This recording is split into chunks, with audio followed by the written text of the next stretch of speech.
사랑하는 우리 아둘람 교회 가족들과 예배자들을 위해 신실하신 하나님의 은혜와 평강이 함께하기를 간절히 소망합니다.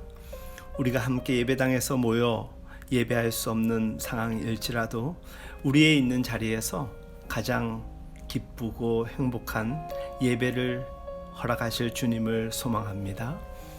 오늘 우리가 함께 나눌 말씀은 욥기 40장 4절에서 5절 말씀입니다. 욥기 40장 4절에서 5절 말씀 제가 읽어드립니다. 보소서, 나는 비천하오니 무엇이라 주께 대답하리이까? 손으로 내 입을 가릴 뿐이로소이다. 내가 한번 말하였사온즉 다시는 더 대답하지 아니하겠나이다. 아멘. 오늘은 말문이 막힌 자리에서 라는 제목으로 하나님 말씀을 증거하고자 합니다. 예수님이 우리에게 먼저 그의 나라와 그 의를 구하라는 말씀을 통하여서 삶의 우선순위를 바로 하라고 늘 공고하셨습니다. 무엇을 먹을까, 입을까, 마실까를 염려하기보다는 하나님의 원하심에 반응하며 살기를 권면하셨던 것이지요. 그게 그리스도인의 삶이자 바른 삶이기 때문입니다. 그런데 우리는 그와는 정반대로 살고 싶어하는 욕망을 쉽게 조율할 수 없는 연약한 존재이지 않습니까? 차지하고 사는 공간은 넓어졌고 누리고 사는 것도 많아졌는데 우리 정신의 건강 그리고 크기는 날로 좁아지는 것 같습니다. 10년 전 교회를 건축하고 3개월의 안식오를 교회로부터 배려받아서 쉼과 여행의 시간을 가졌던 때가 있었습니다. 그때 스위스 체르마트라는 곳을 배낭여행할 수 있었습니다. 3,000m가 넘는 고지대의 작은 호수 마을을 거닐 때였습니다.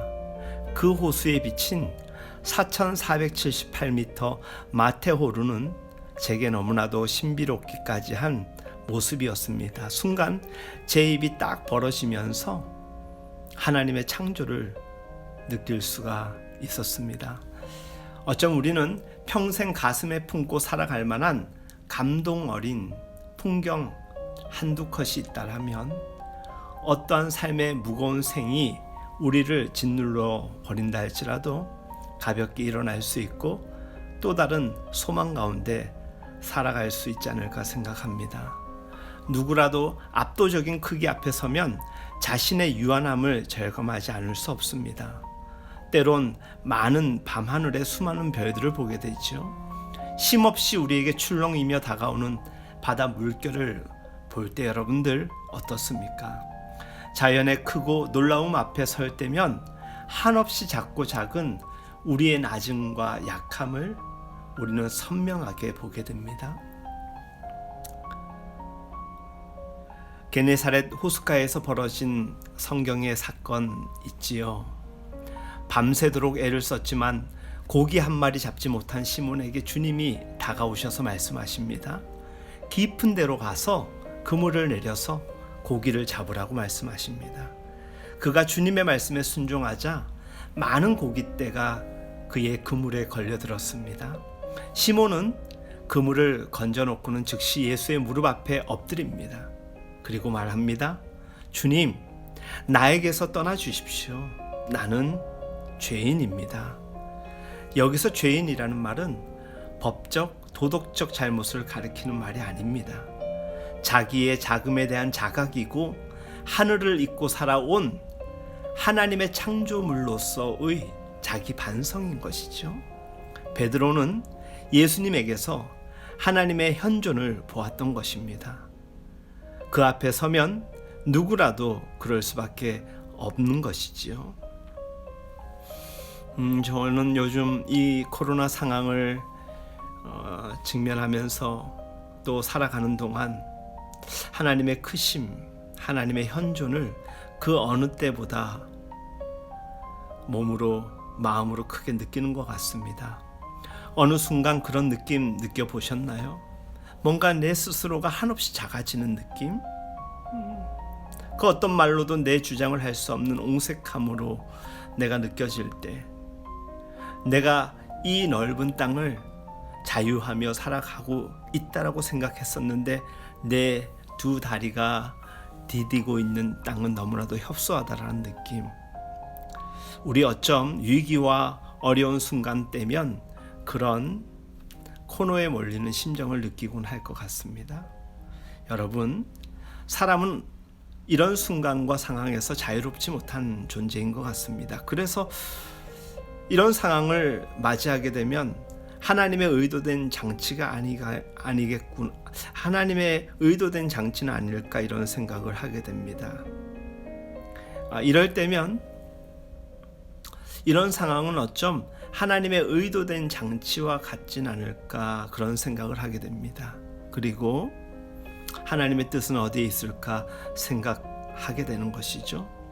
이루 말로 다 할 수 없는 고난을 겪은 욥은 간절히 하나님께 기도하며 하나님, 내게 말씀하여 달라고 구합니다. 자기가 겪는 부당한 현실에 대해서 하나님으로부터 납득할 만한 설명을 듣고 싶었던 것입니다.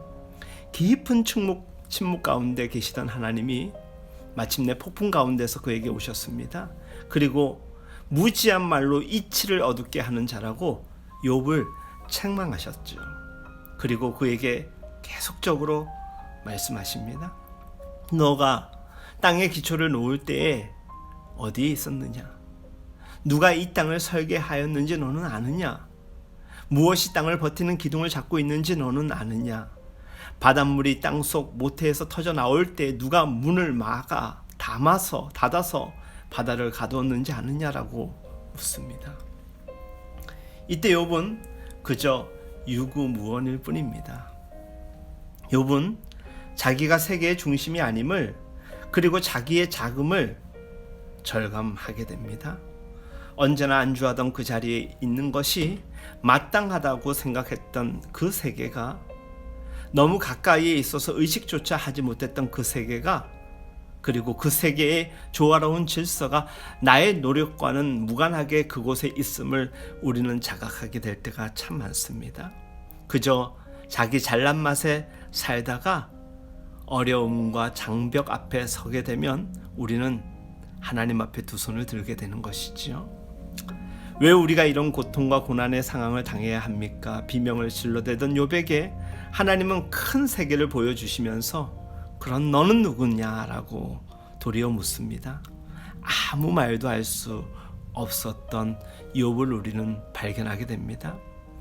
꼭 욥과 같진 않을 수는 있겠지만 요즘같이 우리 사람의 능력과 수고가 역부족으로 느껴질 때면 우리 또한 아무 말도 할 수 없는 순간에 이르게 됩니다. 바로 이 자리가 말문이 막혀버린 자리가 아닐까 생각합니다. 멍하니 서 있게 되는데 요즘 우리의 모습 아닐까 생각합니다. 그런데 놀랍지요?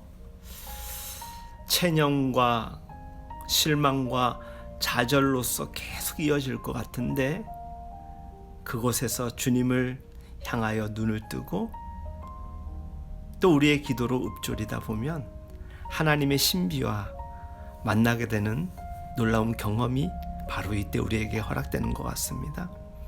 자기의 자금을 절감한 욥이 타들어가는 목소리로 이렇게 대답합니다. 그것이 오늘 우리가 함께 읽었던 욥기 40장 4절 5절의 말씀이죠. 하나님, 저는 비천한 사람입니다. 제가 무엇이라고 감히 주님께 대답할 수 있겠습니까? 다만 손으로 입을 막을 뿐입니다. 이미 말을 너무 많이 했습니다. 더 할 말이 없습니다. 욥의 말입니다. 노자는 도덕경에서 아는 자는 말하지 않고 말하는 자는 알지 못한다라고 이야기했습니다. 세상 살아가는 사람들의 방식 두 가지 정도로 요약할 수 있지 않을까 생각합니다. 어떤 이들은 세상의 모든 것들을 나의 필요에 따라 조작할 수 있는 것으로 보는 삶의 방식을 선택하여 살아가는 것 같습니다. 우리는 자연을 지배하기 위해서 무지 노력합니다. 어떤 이들은 뚝을 쌓아서 강물의 흐름을 돌려놓기도 하고요. 바다를 막아서 육지를 확장하기도 합니다. 허다한 나무를 뽑고 에너지를 만들려고 합니다. 유전자를 조작하여서 농산물을 만들어 내려고 합니다. 무언가 창조적 에너지로 살아가는 것 같지만 창조주 하나님의 질서를 다스리라 위임받은 것을 도를 넘어서서 기만에 가까운 일들마저도 우리는 자행하고 있는 시대를 살아가고 있습니다. 인간은 시공을 초월하여 일하시는 하나님의 창조 행위를 아닌 듯 하면서 그런 듯하게 도전하면서 탐욕할 때가 참 많은 것 같습니다. 뱀이 사람을 유혹할 때 뭐라고 이야기를 했죠? 너가 신처럼 되리라. 세상을 지배와 조작의 대상으로 바라보는 사람들이 빠지기 쉬운 문제는 자만심이죠. 자기가 하고 싶은 대로 자기 뜻대로 하면 다 맞는 줄 알고 또 그와 같이 될 줄 압니다. 또 다른 패턴의 사람은 세상과 만나는 방식에 있어서 자연과 세상을 경의의 눈으로 바라봅니다. 쓸모없어 보이는 것들도 존재의 이유가 있다라고 생각하고 귀하게 대합니다. 함부로 대하지 않습니다. 그래서 어느 철학자는 세상에 있는 모든 것들은 초월자의 암호로 되어 있다라고 이야기를 했습니다.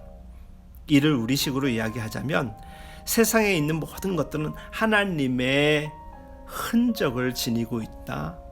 하나님의 창조의 질서 안에 있다라는 것입니다. 바울 사도는 이것을 더 알기 쉽게 말합니다. 하나님을 알만한 일이 사람에게 환히 드러나 있습니다. 하나님께서 그것을 환히 드러내 주셨습니다. 이 세상 창조 때로부터 하나님의 보이지 않는 속성, 곧 그분의 영원하신 능력과 신성은 사람이 그 지으신 만물을 보고서 깨닫게 되어 있습니다.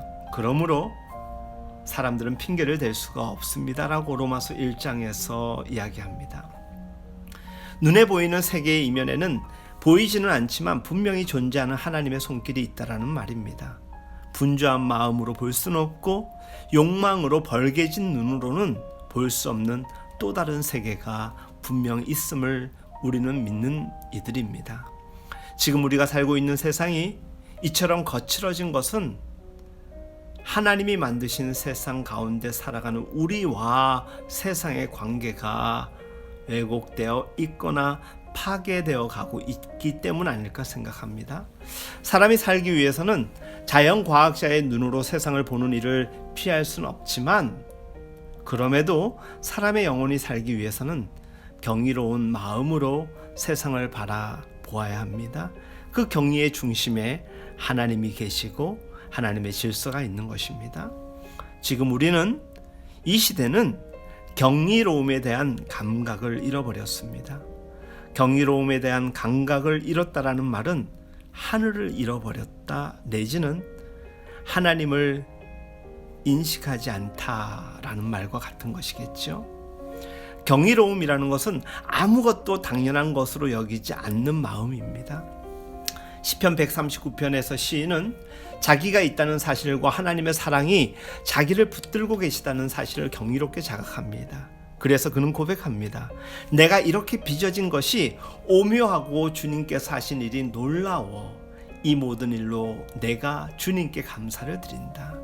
내 영혼은 이 사실을 너무나도 잘 압니다 라고 고백하였습니다. 삶이 힘겹다고 느껴질 때 우리는 한적한 곳으로 가셨던 예수님처럼 우리의 자리를 다시금 찾아 나서야 합니다.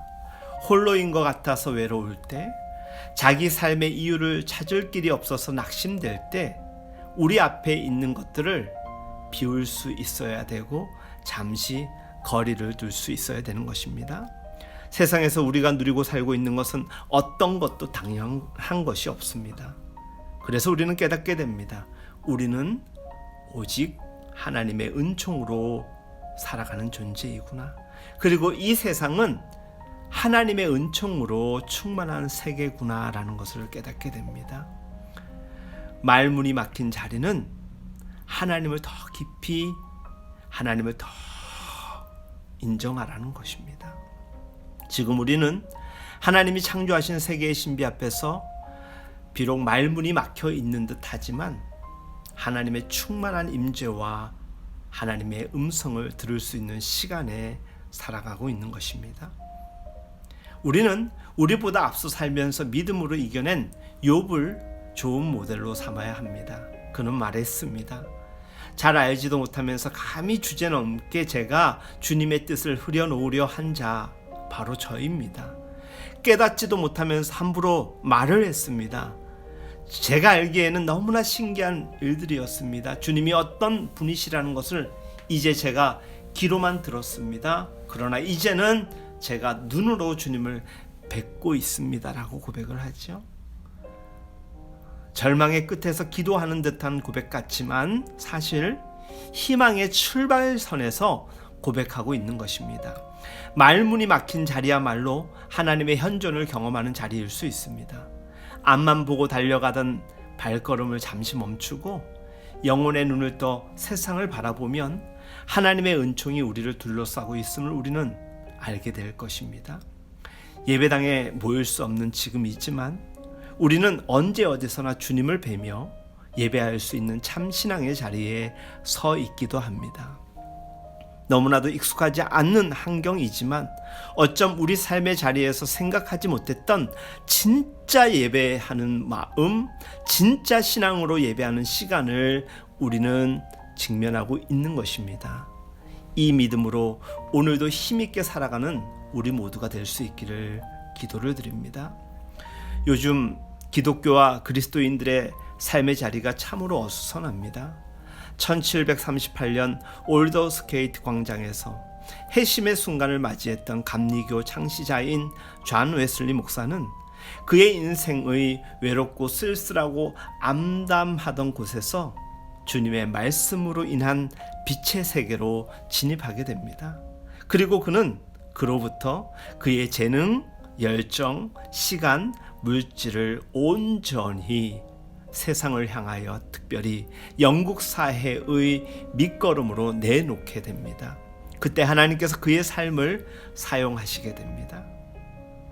초대교회 성도들에 대하여서 사도행전 2장 47절에 기록된 말씀은 우리를 놀랍게 합니다. 모든 사람들에게 호감을 샀다고 전합니다. 믿음의 사람, 기독교는 세상에 선한 영향력을 미치는 이들입니다. 비록 우리 힘으로 감당할 수 없기 때문에 우리는 기도를 해야 됨을 절박하게 인정하게 됩니다. 우리 힘으로 감당하기 어려운 지금입니다. 우리의 한계와 자금을 발견한 지금입니다. 그렇기 때문에 진짜 그리스도인의 삶이 어떤 것인가를 증명할 수 있는 좋은 기회가 우리에게 다가왔다라고 생각하며 이때를 주님의 지혜로 극복해 나갈 수 있었으면 좋겠습니다. 우리 소리 좀 줄이고 주님 말씀 귀 기울이며 살아보았으면 좋겠습니다. 우리 보고 싶은 것 그만 보고 주님 보라는 것에 우리의 시선이 머물렀으면 좋겠습니다. 그렇게 되면 어느 날 우리는 코로나는 물론이거니와 모든 얽매임 속에서 자유케 될 날을 맞이하게 될 것입니다. 오늘의 메시지를 가슴으로 싹 틔워 살아가기를 간절히 소망하며 여러분들의 계신 곳에서 묵상과 기도의 시간을 이어가시기를 바랍니다. 우리가 교회에서 함께 모일 수는 없지만 이런 때에 주시는 은혜는 우리가 선 곳이 주님이 임재하는 곳이요 우리의 가정이 우리의 일터가 교회가 될 수 있다라는 놀라운 은총입니다. 우리 주 예수 그리스도의 은혜와 긍휼과 평강이 여러분들의 삶에 늘 함께 하시기를 예수님의 이름으로 축복합니다.